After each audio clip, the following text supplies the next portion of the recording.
Peperoni ripieni alla pizzaiola. Soffici, golosi, buonissimi. Prepariamoli insieme, ma prima vi ricordo di iscrivervi al mio canale se ancora non siete iscritti. Prepariamo il ripieno. In una ciotola aggiungiamo 10 cucchiai di pan grattato, 4 cucchiai di parmigiano, prezzemolo tritato al coltello, un bicchiere d'acqua e circa 2 o 3 cucchiai di olio extravergine di oliva. Usare un bicchiere di acqua ci aiuta proprio ad inserire meno olio nella nostra ricetta. Poi trito 100 g di capicollo.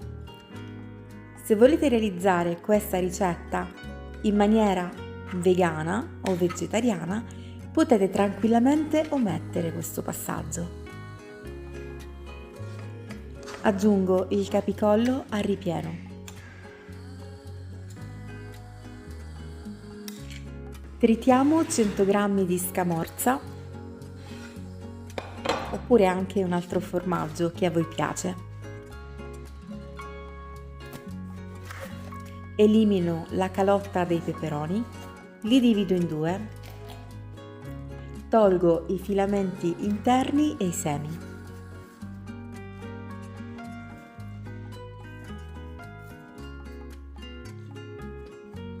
Se questa ricetta vi sta piacendo, lasciate un bel like. Grazie!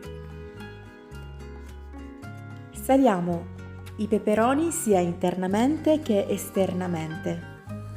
Basterà un pizzico di sale. E a questo punto non ci resta che farcirli.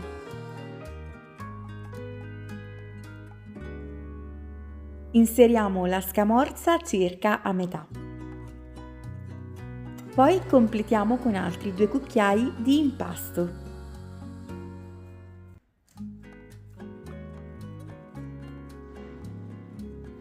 Se ancora non mi seguite su Instagram, vi lascio il link giù nel box informazioni. Mi farebbe tanto piacere se mi seguiste anche lì.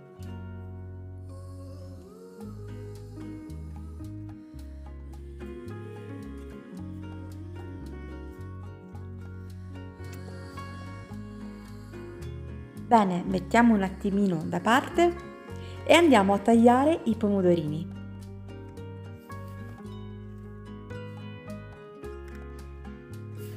Li inseriamo in una pirofila, condiamo con un filo di olio, sale e basilico.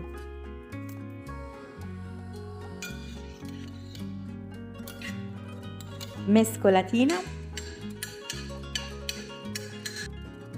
e adagiamo al di sopra i peperoni ripieni. Spolveratina di pan grattato,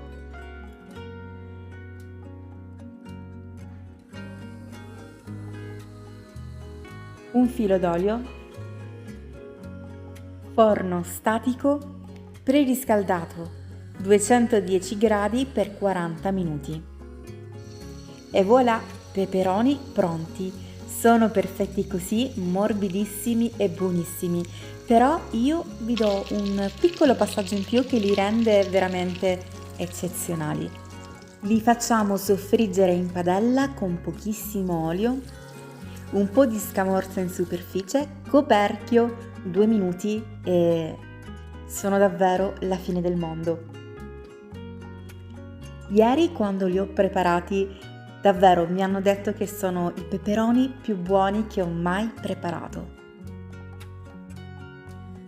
Spero che proverete questa ricetta e soprattutto che vi piaccia. Se non siete iscritti al mio canale siete i benvenuti.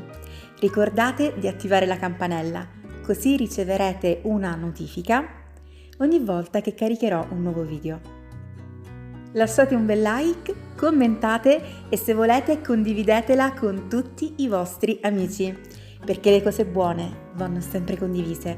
Un bacione a tutti, buon appetito e alla prossima video ricetta. Ciao!